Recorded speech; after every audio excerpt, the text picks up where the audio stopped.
Okay, so first part of August, Roger came home from a ball tournament and said he had a really bad headache, so he was going to go ahead and go to bed. Woke him up the next morning for church, and he said, "Babe, my head's killing me." I said, okay. So we proceeded to do that for the next 2.5 weeks. Never had any respiratory issues, but he had a lot of body aches and didn't eat or drink a whole lot. And on a Thursday morning, we woke up and took his pulse ox, and his oxygen level was down to 47. So after he had fought me for a few days, he didn't have it in him to fight me anymore. And I called the squad, and we got him there, and they proceeded to put him on a BiPAP machine, hoping that that would help him. But after some testing and taking him upstairs to the critical care unit, he was diagnosed with bilateral pneumonia and COVID. So the next day was a Friday, and they don't let you come in and stay with him. That was probably the hardest part on my end, was not being able to care for him, and just giving it to God, because there's nothing else you can do. And the doctor called and said, "I've spoken with your husband. He's a profoundly ill man, and I don't think that he's probably going to pull out of this, but we'll do what we can. His heart is strong." And little did I know, he was flipping through the phone and texting something to put on Facebook about his family and his relationship with Christ.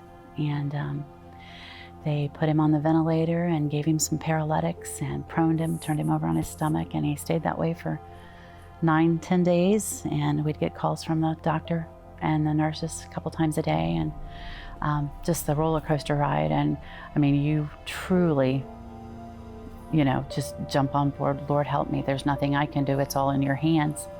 And I had a peace.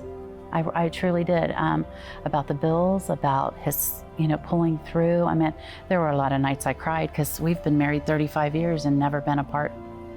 So, When I first started coming to, I didn't know how long I'd been there, but I remember praying to give me one more day. Next thing I knew, it had been 2 days. And I prayed to give me another day, and it had been a week. And now here we are, 8 weeks out since I asked for 1 day. So it's humbling, sometimes when prayers are answered. My son's got married since I've been home. I have another grandchild since I've been home. The bill was in excess of $175,000, and they gave us a non-insured discount. That brought it down a little bit, but it was still about $135,000. And we thought, well, we'll just pay what we can, not stress about it. It is what it is, and God's got this. And about 2 weeks after he'd been home, week or 2 weeks after he got home, we got a letter, and they wiped it clean. I took it up to him, and I was crying, and he was like, "You've got to be kidding me. Are you sure?" I'm like, "That's what it says." I mean, And so little by little, the Lord's just shown, hey, I am here. Hey, you can count on me. You know this. The money thing is baffling to me on the bill. We haven't faithfully tithed since we started going here, but we have been the last 5-6 years. And we're not rich, we're never gonna be rich, but we don't want for nothing. The money always ends up being there. You tithe and money comes in somewhere you're not expecting. You tithe and $175,000 gets wiped out. How's that happen? We know where our faith is, and so thankful, so thankful. I've played softball for 35 years all over the country. And right before going on the ventilator, I made a post letting all my buddies in the softball world, that I've been in contact with, that I loved them. I loved my family. I said, but above all that, I want all of you to know about my love for Jesus Christ. And I've shared my faith with people before, but I've never been bold and just throw it out there.